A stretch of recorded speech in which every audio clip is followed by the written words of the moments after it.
Hello, good morning, good afternoon, good evening, whenever you're seeing this. Hello, how are you?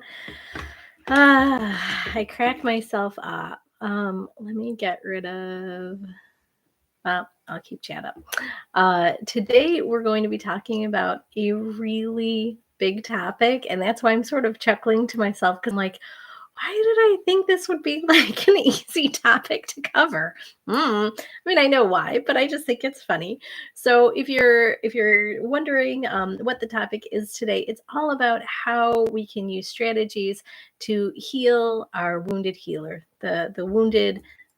Hopefully now you're an adult, but hopefully the wounds that you have, usually from childhood, that we're now still. Sometimes we're aware, sometimes we're not, sometimes we're still struggling with it, sometimes we have a handle on it, sometimes not always. Kind of depends on where you are in your healing journey. But welcome no matter where you are in your healing journey. I'm excited that you're here, and I'm excited that you want to share either your strategies or learn about other strategies that maybe you're not aware of or haven't heard of, or have heard of but want a little bit more information about. I think everyone that comes here is, at different places, like I said, in their healing journey. So this might be new to some people. This might be, I don't know, old hat for others. But welcome anyways. I am Mary, Rivers Journey Wellness. I am a holistic therapist. I am a Reiki master, teacher, practitioner. I'm a coach, and I'm a student of Shamanic practitioners. So I'm a lot. I do stuff, but this live is to get some information out there. Hopefully I can answer some questions. I had a really good question earlier this week from one of my clients. So I'm going to address that during this time. I think if anybody knows me or has been following me, I'm on the mend. I was sick, and I still feel like I've got a little bit of fatigue, but I'm getting there. So I have a comment that says, "Hi, Mary. I'm excited to hear about Wounded Healer. That card has come up from, oh, interesting, for you many times in the past. Well, that's interesting. And I want to take some of maybe the stigma or it can seem very heavy and very big and very daunting. And I want to make it a little bit more realistic for all of us. We know that this is something that most of us struggle with. Healing ourselves might be something that we need to work on over and over and over again. It's more of a process than like a one and done type of thing. And that's why I kind of laugh at myself for like, this is a really big topic to talk about for just a little bit of time. So let me start just by saging a little bit.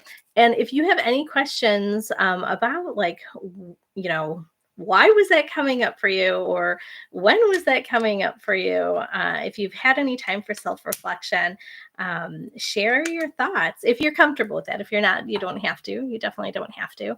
But I'm always curious as like, why is this coming up for me now, right? We had earlier this, so I'm just going to sage a little bit. I like to start with saging, and if you've watched any of my videos, you've probably heard me say this a bunch of times, but I like to sage because it helps to kind of cleanse and clear. This is white sage that I'm using. And, the other piece of it is I always invite in my spirit guide, my Reiki guide, my animal allies, any ascended masters, any of my ancestors, whether I know them or not, any of the archangels and the goddesses to support me in the work that I do, every day. And even if I'm just sitting down to meditate or to plan, I always invite in those people for me. And I want to be able to have that process where you can as well. So that is why we're saging, and we're also sort of just pausing for a moment to acknowledge that this is a sacred space, even though it's online and even though we're not physically together, energetically we are together as well. So it does create like a sacred container for us. I sort of know why, but that's a discussion for private therapy. Yeah, I hear ya. Yeah, and I think it's true, and that is going to be one of the strategies that I am going to talk about. But the reason why I originally was like, oh, I should do this, this should be the topic for the week, is this Tuesday, was it Tuesday the 12th? We had a new moon in Sagittarius. And one of the things that was going to be activated with this new moon was Chiron, which I am still in the process of learning astrology. I would not say I'm an astrologist or even a numerologist, but it's stuff that I'm interested in. I feel like I'm a perpetual student, so I always want to like learn new things.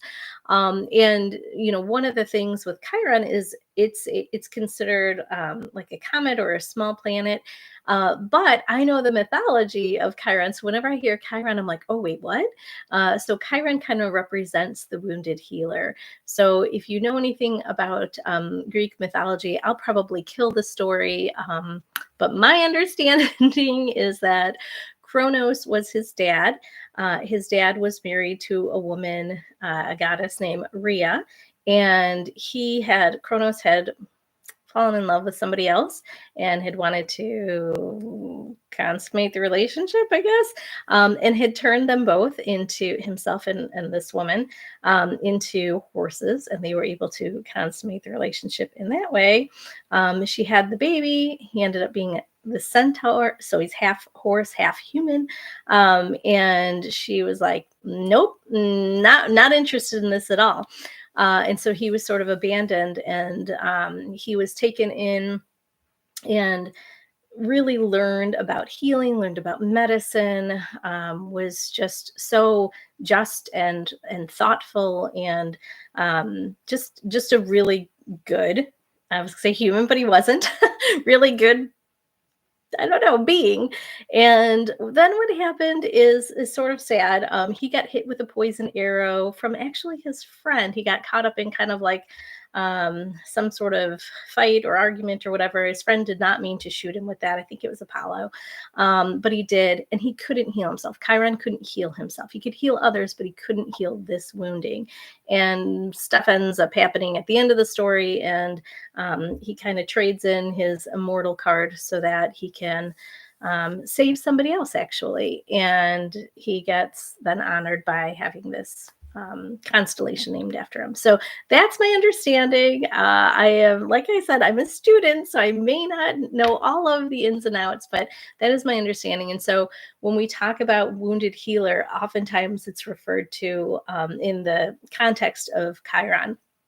And the funny, I mean, it's not funny, haha, but the interesting thing is Carl Jung also had this idea. He called it wounded physician, but he had this idea as well based on these stories. And so um, it's something that's, I think, a lot of people have kind of heard about.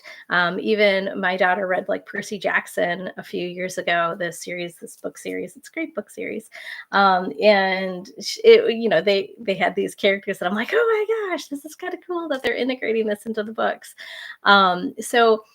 So Chiron was being activated for us, or it was activated. And so for us, that would have been maybe a time of like rapid healing, or really starting to have the awareness of like, okay, I've been working on this thing that I want to heal. And now I sort of have some clues, or I have a new awareness of what I can do to move myself through this healing process a little bit better. And so me being me, I'm like, well, I'm going to pull a couple cards for myself for what I need to know about this new moon in Sagittarius. And the card that I got, the goddess card that I got, was Rhea. And I'm like, oh my gosh, that is like too crazy, right?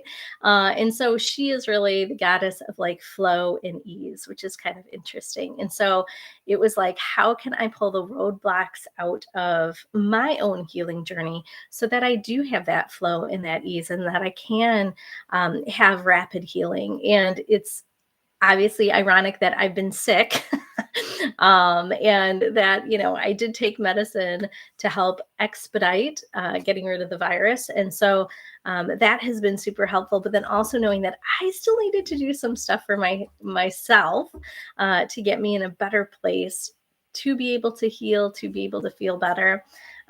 So I just thought that was really, I mean, when things come up like that, I'm always like, okay, it's something I need to be paying attention to. And I always say, if it's something that's, impacting me, it's probably impacting other people as well.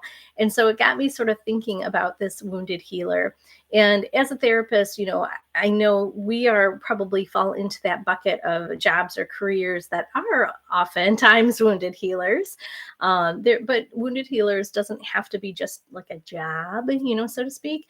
But other fields, I'll just say, can be nurses and doctors. I feel like teachers fall into that bucket as well. I feel like anybody that is of service for other people, there to guide or lift or support other people, kind of fall into that healer role. I feel like moms and dads can be wounded healers as well.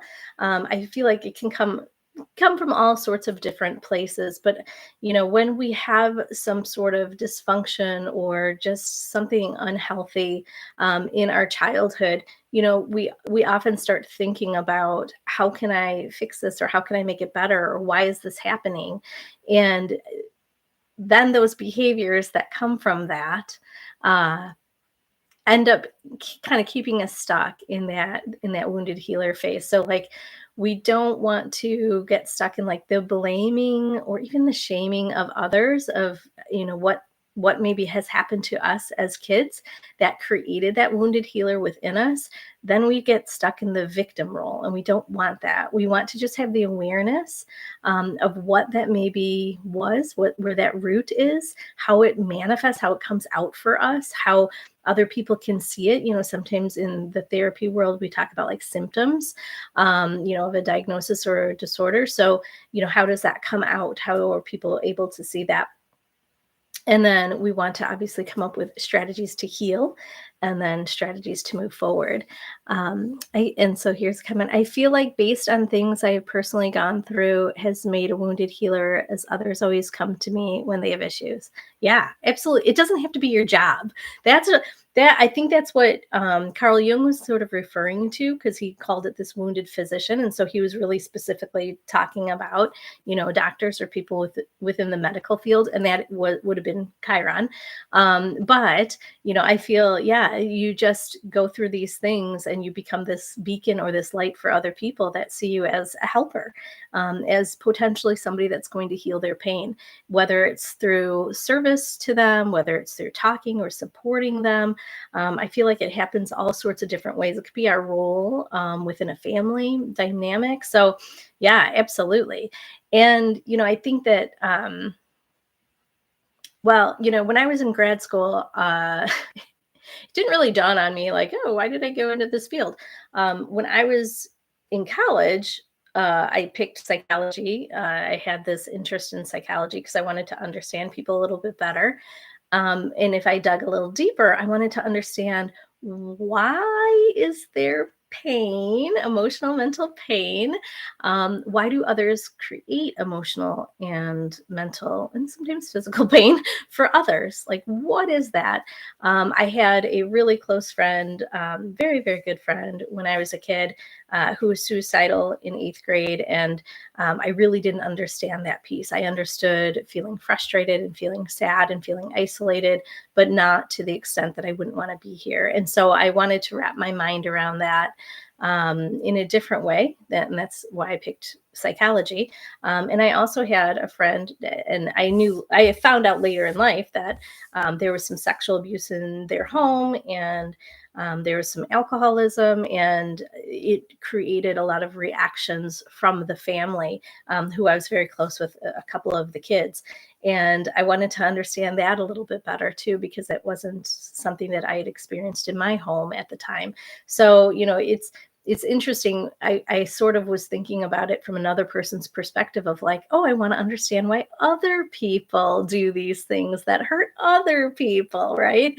But the reality is, when I got into grad school and one of our professors asked us directly, and not to embarrass us or anything like that in front of the other students, but, asked us like, why do you want to, well, at this point I was going to become a therapist. Why do you want to be a therapist? Why do you want to provide counseling to others? And it was like, huh, I don't know. So they don't feel pain, right? It was the thing that I was kind of thinking of. And when I had to dig a little bit deeper, it was like, because I don't want to feel pain. because I don't want to be in pain. I don't want to suffer or carry my pain any longer. And that was like, wow, sort of blew the lid off of it for me. And luckily, we were really encouraged, which is a good thing, to get into our own therapy in grad school. And so then I really got to explore, like, what was that wounding that I experienced? How was it different than other people's? And how was it? So this is a different context for manifesting, but how is it manifesting? How is it showing up in my life? This active wounding that I wasn't really, really conscious of, really aware of. And so it was a really nice, safe place to explore that. And so I like that you said discussion for private therapy, because that is one of my big strategies for helping us move through the pain or the wounding, for the wounded healers, is to have that support and that guidance with a clinically trained, hopefully licensed therapist to just hold that space. And, most of the work that gets done within the therapeutic space is outside of the session. So maybe seeds are planted or new awarenesses are had. I don't know what the grammar would be for that one, but pop up for us in the sessions, or maybe a new perspective or a different way of looking at something kind of is highlighted for us or illuminated within that session. But then the work actually goes forward with the individual having that introspective time of really looking at themselves. So therapy is one of my favorite strategies for working through not only the healing piece of it, but just to have that, like I said, increased awareness of, like, what is happening, what's coming up for us. And, where are the patterns that I need to not only look at, address, but heal, so that I'm whole and complete. And the curious thing is, so this is considered, wounded healer is considered like one of the archetypes that Jungian analysts would work with, or would, I guess, better inform their clients of. I don't know. And then that comes into, like, shadow work. So how do we know that we have these woundings, or how do we know that we are a wounded healer? It's typically our stuff in shadow. It's typically the shadow work that we do actually works, hand in hand with healing the wounded healer. So, and like I said at the beginning, this is a really big topic, and I cannot do it justice in an hour. So I'm not going to even try, but I'm going to just give you a little bit of information about it, and see if people have other questions or other strategies that have worked for them. I'm always curious about that. I am sort of a stickler. It's kind of, I kind of see where my training comes out, I guess. I'm sort of a stickler for working with people that are qualified to be doing the work.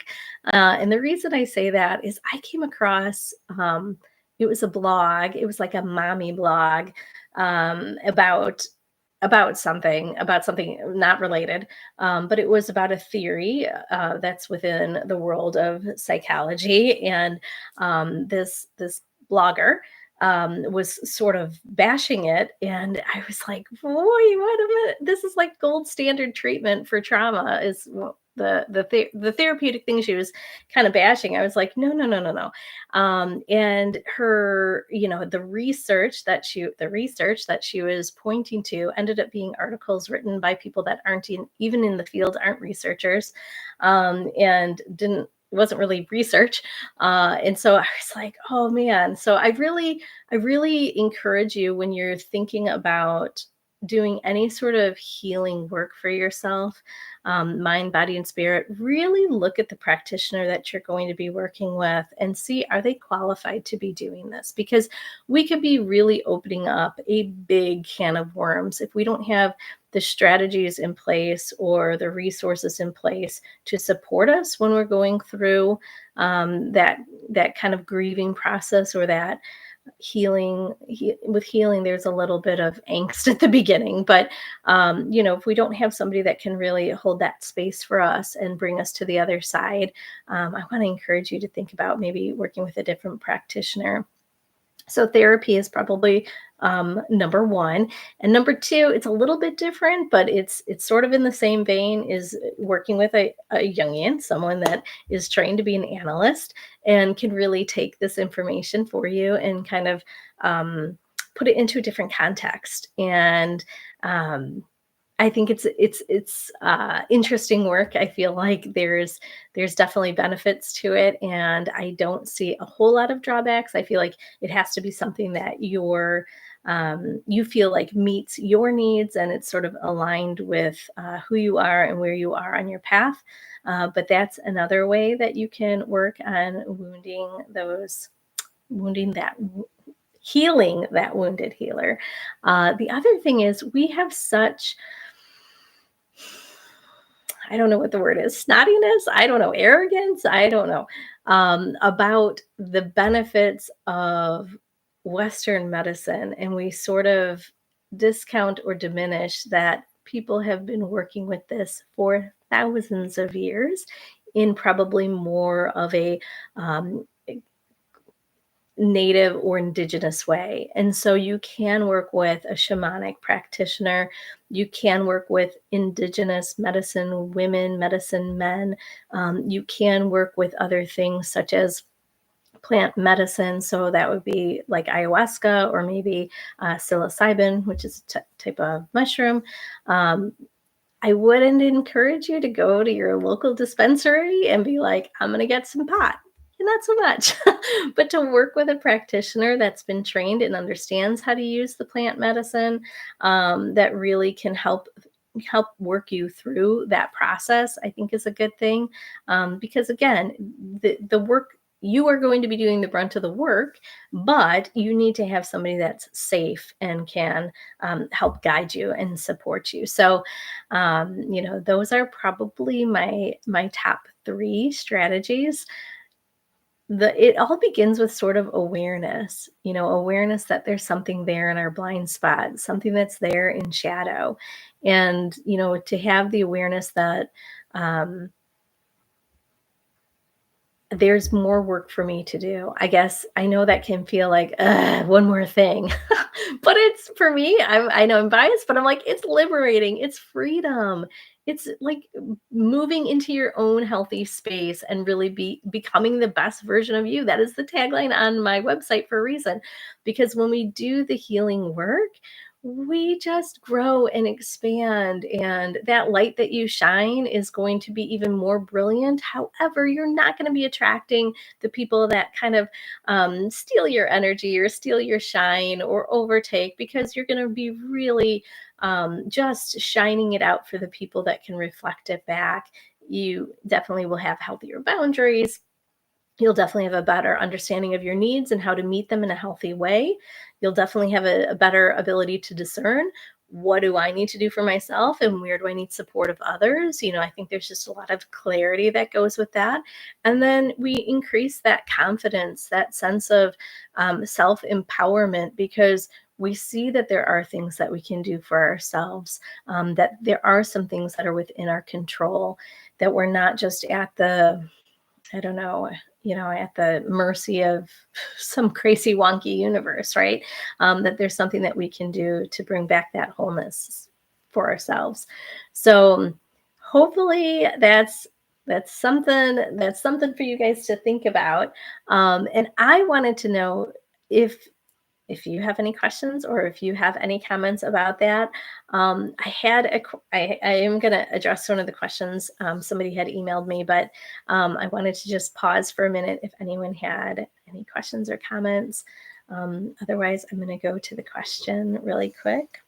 It's Norbert snoring.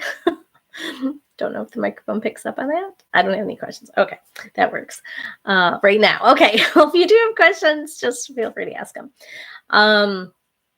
Yeah, so the question that was asked was basically, I'm going to paraphrase it, and I'm not laughing. I'm not laughing at the question. I'm laughing because it's just such a it's such a human thing. We all have this. We all have this insecurity. Maybe, I don't know, and we don't talk about it as well. We don't talk about it in our culture, definitely. So. Does everybody have woundings? Is that normal to have woundings? Is it normal to be a wounded healer? Is basically the question. And we all have woundings. Of course we do. And, sometimes it's not in our conscious awareness. It's sort of in the back, and it's running the train basically. It's powering us along, but we don't have the awareness that that's where stuff's coming from. So, yes, we all do. We all have that shadow side. There's nothing wrong with us because we're wounded or because we have woundings. Um, you kind of can't not have them when you are having a human experience, because things get wonky in the mix. And depending on how healthy our caregivers were, how healthy our role models were, whether it was dysfunctional or functioning, or what degree it was functioning, things are going to happen. And even if our parents had the best of intentions and wanted to be the best parents, our needs might be a little bit different than what they're focused on as thinking that they need to provide for us. So even though it's not an intentional wounding, we still may interpret it as a wounding. Like, I didn't have a need that was met, or maybe it was diminished in some way that may be like, oh, that's not really important, or we don't really need to address that, right? It was interesting, and I'm going to go back to my friend growing up that had some. It was beyond suicidal thoughts. She had attempted suicide a couple times, and when I was talking to my mom about it, and it was an interesting conversation because I know it made my mom very nervous, because suicide, in her opinion, was a sin. She was raised in a Catholic tradition, and that was a sin to take your own life, and felt like it was bad, bad voodoo for me to be even talking about suicide.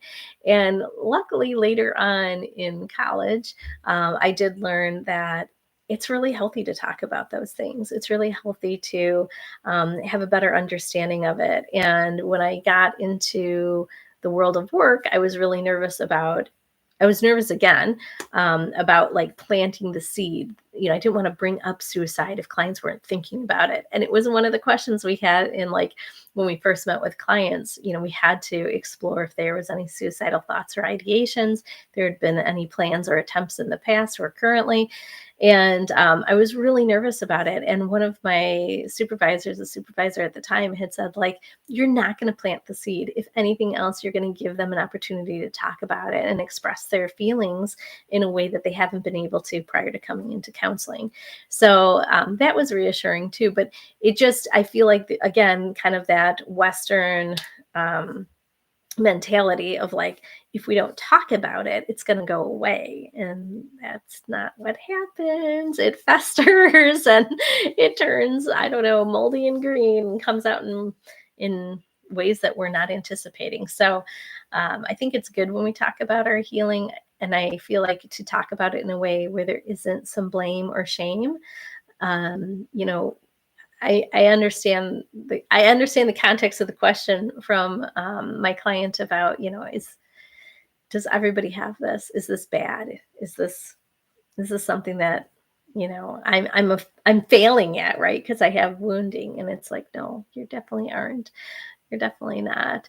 And so I had told her I was going to pull. So I always feel like when we pull cards, so I use Oracle decks. I don't know tarot. There's so many things that I want to know about. That is something that I haven't been super interested in learning, but I love pulling Oracle cards. I told her I was going to pull some Oracle cards for her. And I feel like even though it's specifically for this person and her question about that, I do want to let you know that there might be something that resonates in that little some little nugget of the card. So I was going to pull a couple cards for her, why something in particular was coming up, what she needed to know. We were laughing about the card that I had pulled, the goddess card that I had pulled for it's for myself for the new moon. But so I'm going to pull a couple cards. So hopefully you guys, I don't know, can benefit from it or are semi-interested by it. I don't know. And if anybody that's watching wants cards pulled, I can do that as well. Whoa, okay, well, there's the card. So, she kind of was wondering about where she was in her healing journey, because I think it's got a little bit of blinders on. No offense, love you, but you got a little bit of blinders. And it's okay. That is self-protective right now. But she was kind of questioning where she was at on her journey, on her healing journey right now. And she probably knows my 2 cents, but we're going to pull a card and see what we get. All right. So what does she need to know? She needs to know that maybe it's time to go to the holy mountain. This is probably true for a bunch of us. So I'm going to read. I always like to give people context of the card, and then I'll give my 2 cents. So when you pull oracle cards, you can practice tapping into your intuition by seeing how you feel or what response you have to not only the name of the card, but the image on the card. So particular colors pop out, or a particular aspect of the image pops out. It's just something that you want to be aware of, and see if that in itself is something that you need to pay attention to, because it pops out for us because of our intuition, right? And so we want to be able to trust that piece. Sometimes we hear a phrase that's on the card, or we see an image and we're like, oh, I totally know what that means, or that's so interesting. I was just dreaming about mountains, or whatever it might be. Okay, so this is Holy Mountain. So it says, the essence is native people around the earth recognize mountains as places of great power. When one encounters spirit, or when the gods or goddesses, or where the gods or goddesses reside. In ancient Greece, which I kind of like because we were talking about some Greek mythology. In ancient Greece, Mount Olympus was the home of the 12 main gods and goddesses. In Tibet, pilgrims travel to Mount Kalish to bring prosperity. In Peru, pilgrims climb the ice-capped Mount Osengate. I guess I probably don't know a whole lot of pronunciations of mountains, to receive the starlight and bring fire to the earth. The holy mountain invites you to go on a sacred pilgrimage to acquire vision and perspective. First, you must accept the present situation as an opportunity to discover higher understanding. Find a sacred altar where others who have come before you have prayed and found wisdom, and make your offering there. Make a commitment to walk with courage, love, and compassion until you see with clarity the perfection of all. I really like this card. When the holy mountain shows up, it is time to be active. Do not let your doubts deter you and keep you bound. This is a time to leap over challenges and to remember that from the top of the mountain, there are no obstacles, only beauty and an unobstructed view of the entire earth. And there's no need to go shopping for the right hiking boots or camping equipment to climb the holy mountain. You'll already have all the gear that you need. Overcome any lethargy, indolence, and laziness, as these are your real obstacles. Oh, you like this card too? I like it. I like it because, one, you don't have to physically go to a mountain to do this. You can do it in your imagination. You can set that intention for meditation. If you are fabulous with astral travel, I guess you could astral travel. But you can just set that intention that I'm going to be making my pilgrimage to whatever. When I was in one of my shamanic courses, we were working with different mountains, not these, but we were working with different mountains, and drawing the energy from that. And so if you do know anything about the places that you're curious about, or the places that you've gone to that you've really enjoyed or would like to go, that can even be some place that you can have that intention for having that sacred pilgrimage. But I think to acquire vision and perspective. So especially when we're talking about woundings, especially when we're talking about the wounded healer, we sort of have a skewed opinion. Well, that might be harsh, but sometimes we have a distorted view, and still skewed vision, of the world. It's our narrative. We tell ourselves the world's unsafe, or opportunities don't come my way or for people like me, whatever that means, right? We have these narratives that we tell ourselves over and over again that sort of support that wounding. So we can self-sabotage, which is always great. I mean, it's not, but we can self-sabotage, or we can get in situations, relationships, where they keep playing out. And so we can really, we can have that narrow vision. We can have the blinders on because we can only see so much.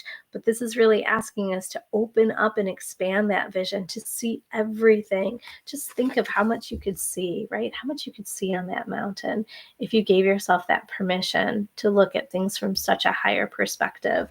But then the other piece of this that I kind of like, you're really making a pledge to yourself, which I think sometimes wounded healers have a struggle with, taking care of their own needs. But I really liked that first you must accept the present situation as an opportunity to discover the higher understanding, right? Is Reiki already, or when will it be? So I'm going to do Reiki in probably a few minutes, and probably like 5 or 10 minutes. So hopefully you can stick around. Otherwise, if you can't stick around, you can always come back to the replay and have a little bit of Reiki for a wounded healer. So that higher understanding, I really like that aspect of it. A lot of times when we're stuck in the wounding, we discount or negate our intuition. We feel like we don't have a sense of direction or awareness or knowledge of, intuition. And so I like that piece is there, really talking about having that love and compassion for ourselves. So that was the first card I was going to pull for her. The second card I was going to pull for her was who can help support her with, well, now she's got a big task. Who's going to help support her, or for any of us that this resonates with, who is available, or what do I need to know? No, we're going to keep it. What's the energy? What's the energy that is going to make maybe this pilgrimage a little bit easier, or going to that place of, I feel like I'm in slow motion. I'm shuffling like this in slow motion. That's okay. All right. So what is this card? Let me see. Oh, I love this. So this is Crow Spirit and co-create with Spirit. I love this because when we get stuck in our wounding, we just feel so isolated, and we feel like, nobody's got our back. Nobody's looking out for us. Nobody is sharing their wisdom, their guidance, maybe even sometimes their love. And one of the things that we can do is have a practice of co-creation with Spirit. And I know if you know me, that's something that I always have to go back to, that, okay, yeah, Spirit has my back, or Spirit can co-create with me, or any of the goddesses or gods or archetypes, or whoever you work with, ascended masters or archangels, ancestors, anything like that. So I gave you my 2 cents. But let's read the card real quick. And I actually pulled it, I pulled it upside down. So I'm going to give you the protection message. So Crow Spirit wants to know why you think there's no magic in the world. Or do you believe that there once was, but it ran out, leaving nothing but ordinariness? Although conditions have become challenging, you have no reason to believe that everything you've set an intention for will elude you. Right now, the outer world is shifting. Can you feel it? Maybe you are fretting about experiencing the results of some of your poor choices or judgment in the past. Yeah, we all do that sometimes. Crow Spirit is here to remind you that you can always course correct and get back on track. Maybe you've been hit by a loss or disappointment as a result of an event that had absolutely nothing to do with your manifesting, yet it has shaken you to your core. Crow Spirit asks you to trust that no matter the temporary conditions, things will right themselves very soon. The law of balance makes it inevitable that this too shall pass. And I love this for, again, that new moon in Sagittarius we just had, because it was sort of about like the culmination of things. So if it does feel like something missed the mark, or it does feel like an opportunity was missed, and I roll my eyes at that because the opportunities will come around again, but maybe that was just meant to be the ending of something. And maybe something else is going to be opening up. And the thing that's going to be opening up is the thing that we're going to co-create with spirit.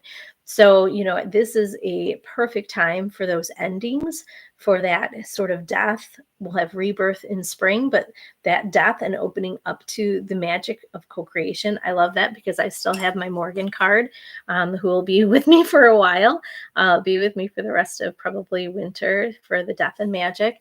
Just allowing that to culminate, to complete, to end, to cycle through, and then see what space has been made for what else we can bring into our lives, right? What magic can be created, not only by us, for us, but then also supported for us by others. And so this is a great card. I think this is a great set of cards. It's my opinion, but hopefully you can take away something from that.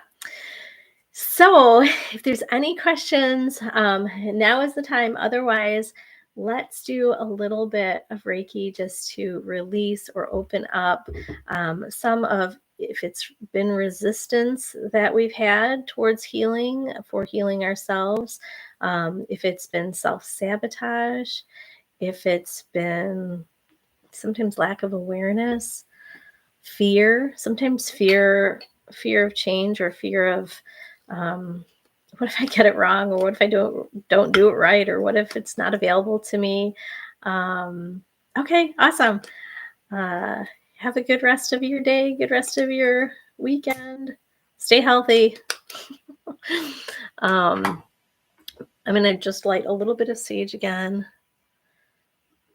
just so we can get into that centered, grounded place.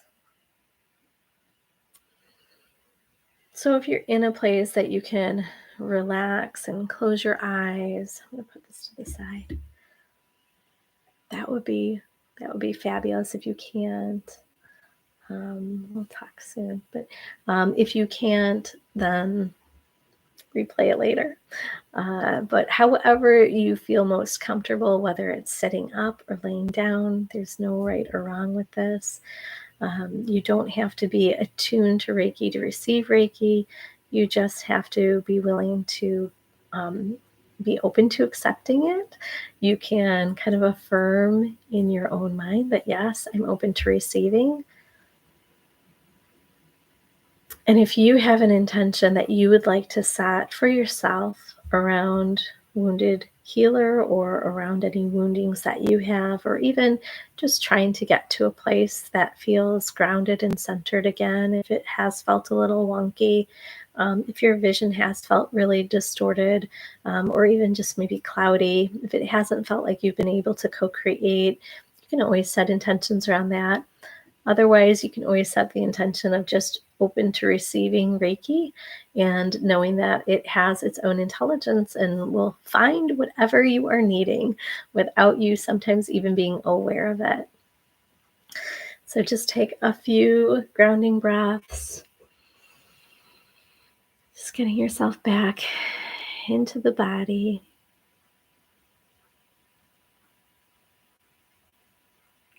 I'm going to do it a little differently. I'm going to start at your crown, and I'm going to work my way down to your root, and then help release whatever needs to be released. And then we're going to pull back up energy from the root into the rest of the chakras.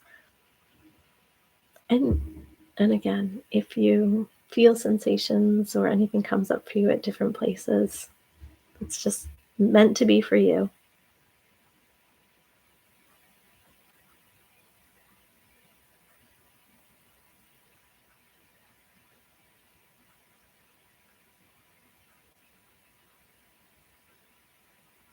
Just connecting to that crown on top of your head, crown chakra.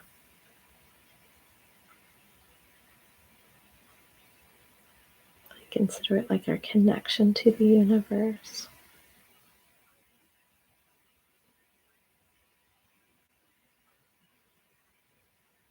Our access to the divine. How we receive energy usually comes from the crown.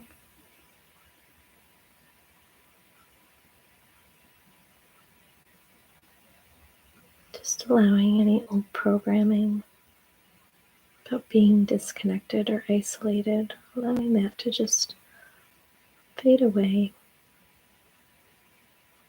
And send it down. If you have concept of grounding cords, any way that you want to release is fine.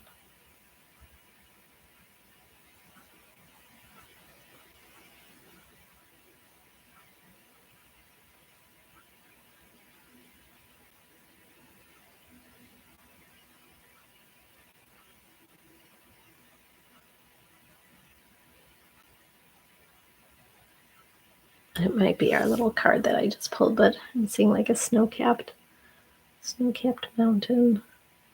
It's like that cartoony thing when they like put the flag, they put the flag in the,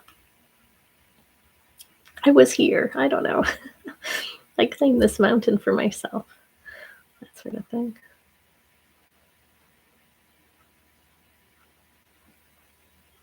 Moving down to your third eye. We want to make sure that vision is clear, that it's not distorted.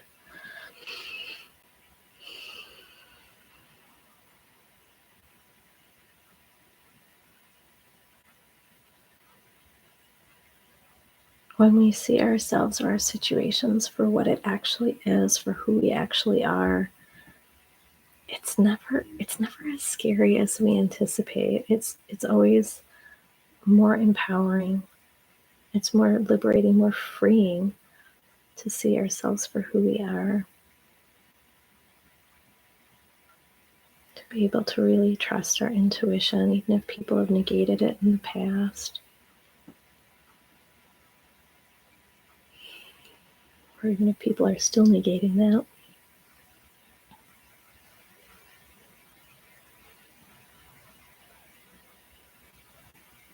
Just allowing that reconnection back to your third eye.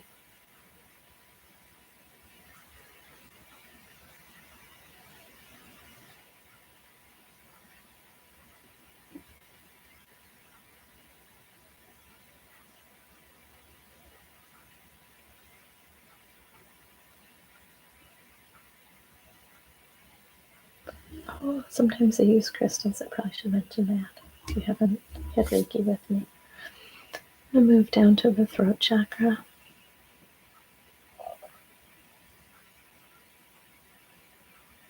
If you feel any tightness or kind of like that sensation of like, I don't know, for me it feels like something's stuck or like the emotion wells up, and just take a deep breath in.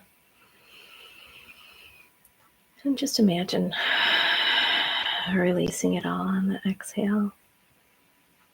Any stuck emotion, stuck words we were afraid to say.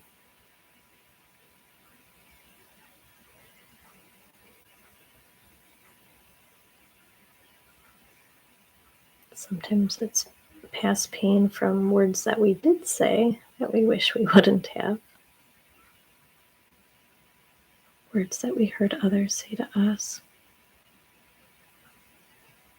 that weren't helpful or loving, kind or compassionate. We just want to release that.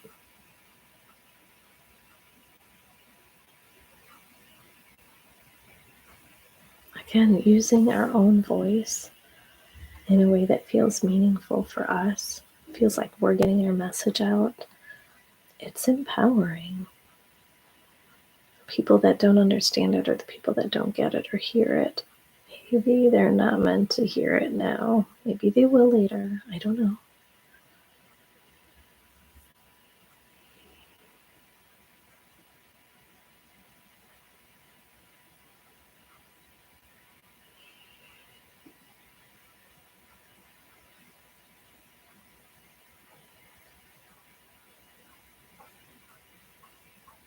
And with healing our wounds and talking about the throat chakra, what would we say to ourselves if we had the perfect message, ideal message, most resonating message? Probably be something supportive. You got this, or you're on your way. You can do this. It will get better.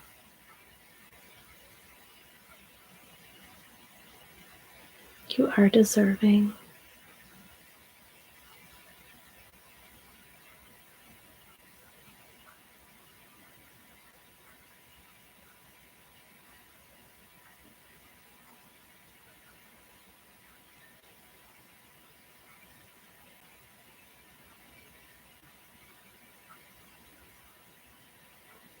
And crows, they have their own language. They're absolutely fabulous birds.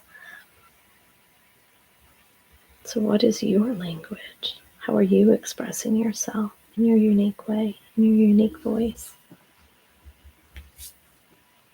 Moving down to the heart chakra.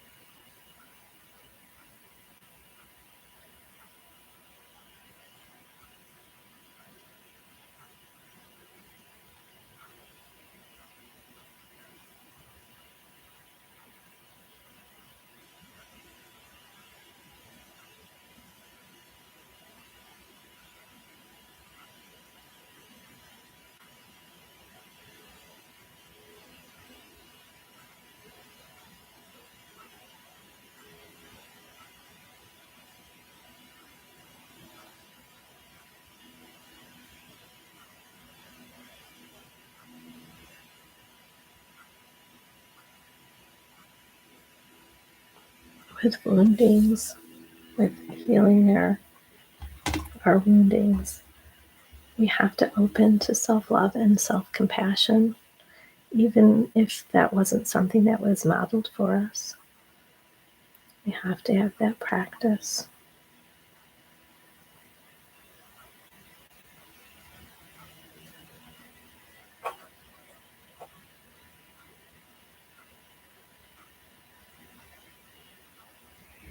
Just making room for it. Just making room for love and compassion.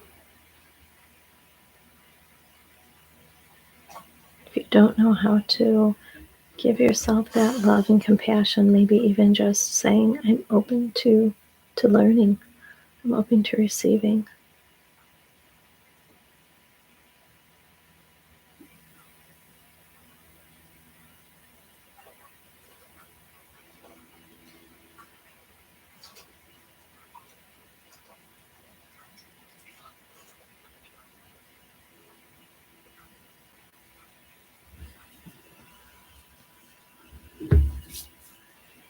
Moving down to the solar plexus.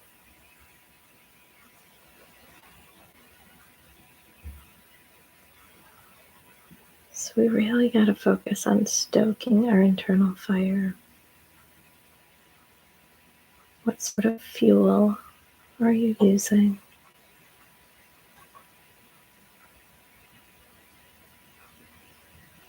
Again, we're going to want something that's supportive and loving.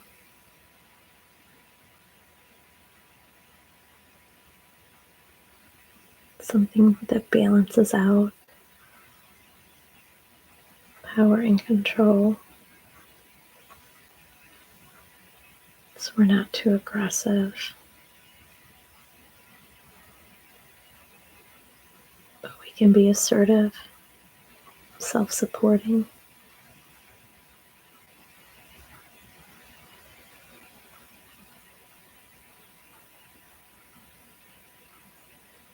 When we heal our wounded healer, we definitely begin to have it like a changing of the guard with the solar plexus. The gatekeeper, so to speak, becomes a little bit more flexible, a little bit more wise. We start to look at how we can support our goals, our dreams, our aspirations.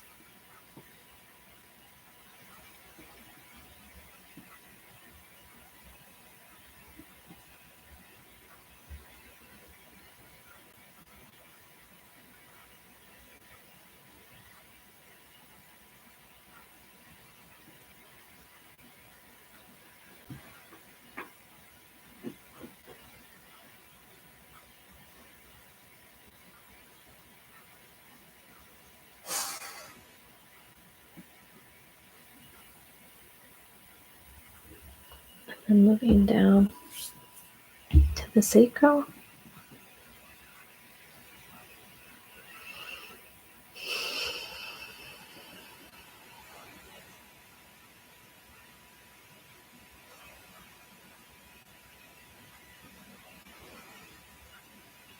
That like nursery rhyme. I'm gonna probably kill it. Like all work and no play makes Jack a dull boy, or whatever that is. It popped into my head.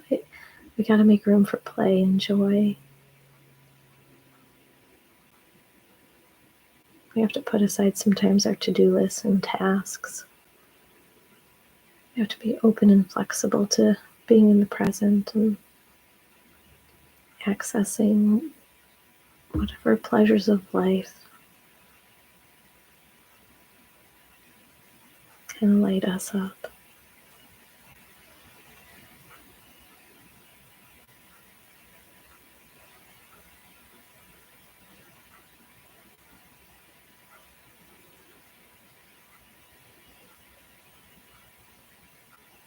If anything feels unsafe for receiving pleasure, receiving joy, if there's old stories, we want to be able to clear that. Replace with something that's maybe a little bit more just loving. Probably something a little bit more accurate.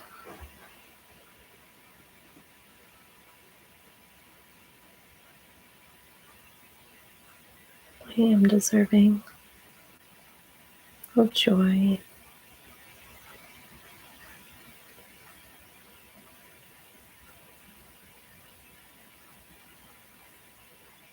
Enjoying life is one of my rights.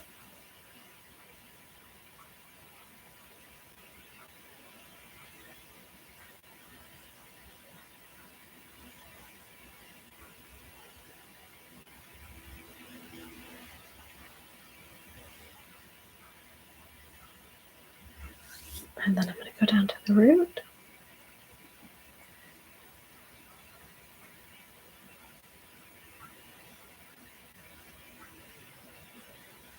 Here's another place that we want to release anything, any messaging about I'm not worthy or deserving to be here, or I don't have a path.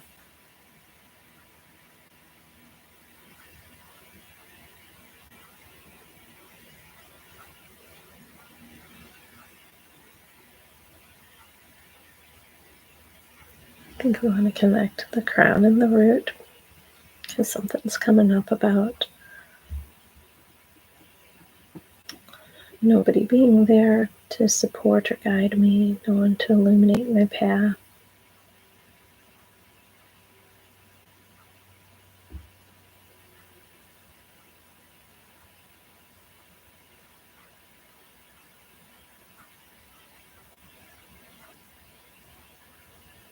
Just want to release those old stories we tell us,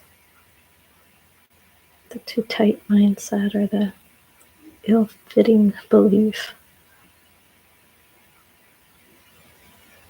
Just want to cut them away and be able to wear something a little bit more comfortable.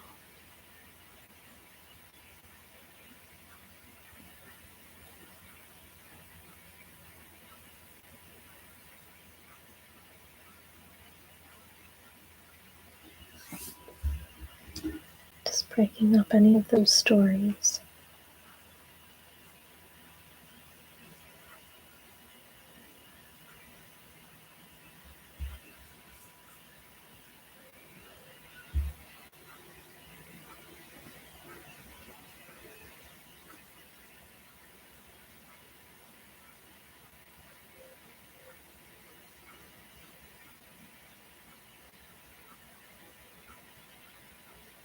Healing the wounded healer takes time. It's a process, and things will come up that we'll think that we had healed things that we'd overcome, we hadn't yet.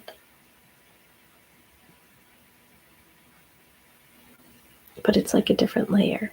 It's like a new opportunity to have a higher perspective and awareness so that we can grow and expand a little bit more.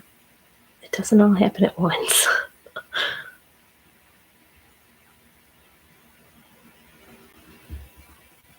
Just drawing in that energy from Mother Earth into your root, opening and expanding the root, up into the sacral, opening, expanding the sacral, into the solar plexus,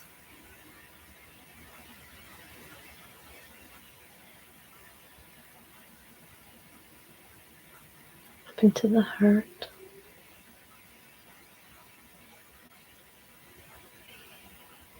up into the throat, just opening and expanding.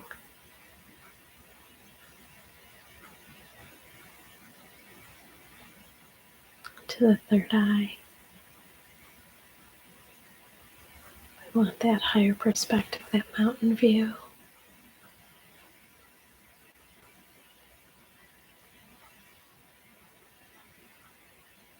Opening and expanding the crown.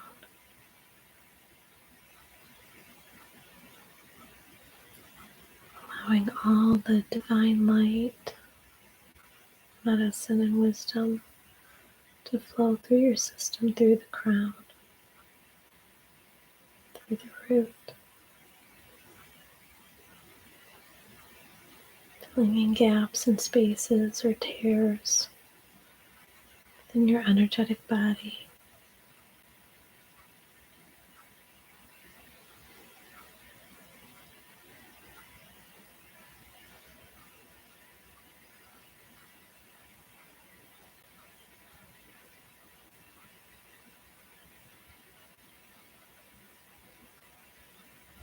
Seal that energy. I'm going to use just a little bit of sound. It's always loud to me.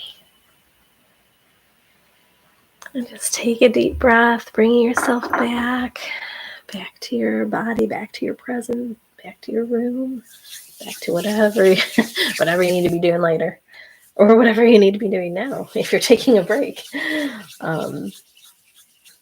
And just know with Reiki's kind of an interesting thing because it's so gentle, but it's so powerful at the same time.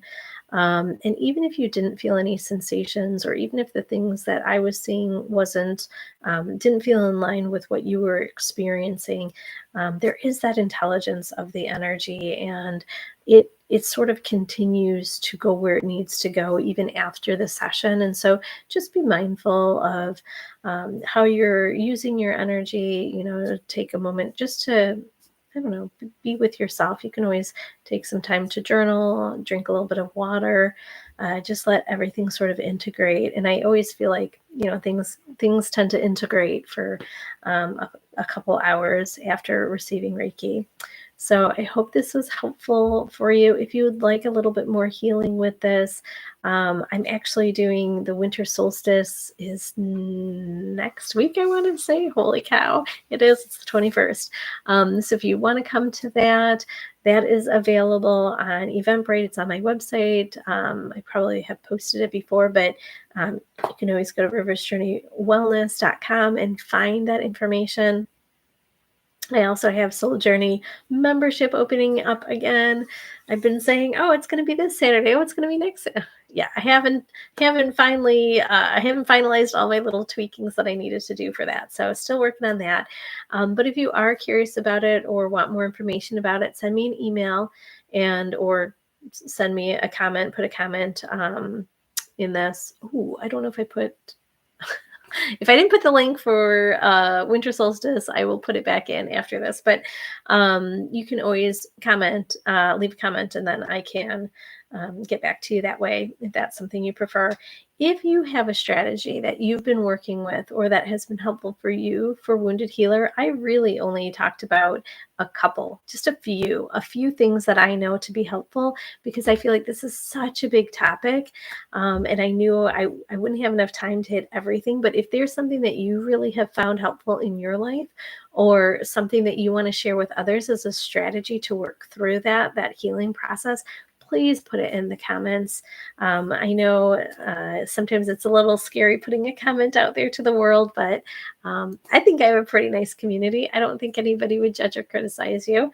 And so I think it's helpful, though, for us to share enough to be open, especially with something like healing, right? We want to be able to have those conversations and not feel ashamed that we're the only one. We're not the only one. So there's that. If this is a video that has helped you, I would love for you to like or even subscribe. If you think that this is something that someone else could, I don't know, get something from, feel free to pass it along.